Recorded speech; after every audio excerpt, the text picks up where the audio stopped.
World-changing research takes place every day at Purdue University. Take, for example, brain injury prevention.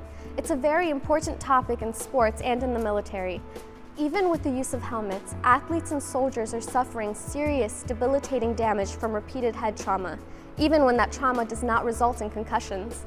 It's believed that repeated blows to the head can cause chronic traumatic encephalopathy, or CTE, a close relative of Alzheimer's disease. Allison Schweitzer, a junior in Purdue's College of Pharmacy, suffered 5 concussions by the time she was 15 years old. She is still battling the lasting impact of those injuries. We'll hear Allison's story and meet a team of Purdue researchers who are studying the serious problem and discovering a solution.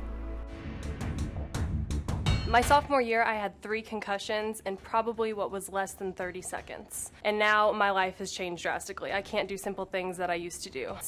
So after I got these hits, my neurologist later told me that if I were to get hit again that night, there was a 99% chance I would have been dead that evening. Although Allison's brain injuries are permanent, she has not allowed them to hinder her accomplishments. Allison was valedictorian of her high school class and since entering Purdue has maintained a 4.0 GPA. Besides her academic achievements, she has established a nonprofit organization called ATTACK. I created ATTACK, which stands for Athletic Teens Take Action Against Concussions That Can Kill, in order to promote concussion awareness among teen athletes, parents, coaches, and officials.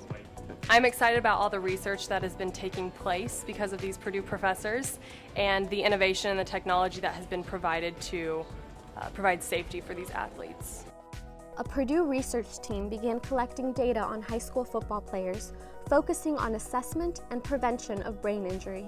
The study revealed that even minor impacts to the head have the potential to cause long-term brain injuries. What we've been doing in this study in particular is evaluating high school athletes who participate in contact and non-contact sports so that we can begin to understand effectively what is really changing in the brains of those players who are getting these repeated blows to the head. The nice thing about football is that we have our subjects, our players, in a somewhat controlled environment, and so we can utilize that field of play as a laboratory to take the information that we gather and apply it to other areas. We're looking for an improvement in our equipment, an improvement in our methodology that we can apply then to the field, that can go out and make the game safer. The basic goal of the research was to just try to figure out why one person gets a concussion and another doesn't, even though they've both been hit similar ways. And we decided that to do that, we really needed a team of people. Tom is taking the lead on is devising new sensors and new ways of detecting the neurotrauma. Larry is primarily focused on what happens if you change technique or if you change the rules. Can you decrease the number of hits? And my lab, being a biomechanics lab, what we've been trying to do is find a way to design a material that would absorb much more energy than the current helmet systems do.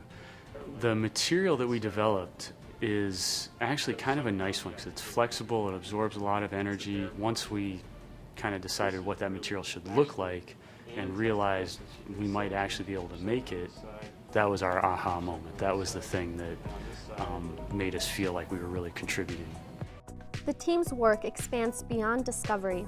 There is potential for product development and commercialization of the fractal foam padding. We're very excited about how well this material is absorbing energy, and we're looking into the infinite possibilities of applications such as military uses. Once we saw that, we thought, okay, if we can design something that'll prevent concussions or help to prevent concussions in football players, it might do the same thing with soldiers, and there might even be a way to modify it so that it dampens not just the impacts but the blast waves as well.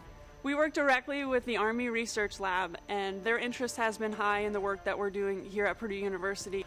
Our overall goal is to help the designer of helmets come up with a better helmet.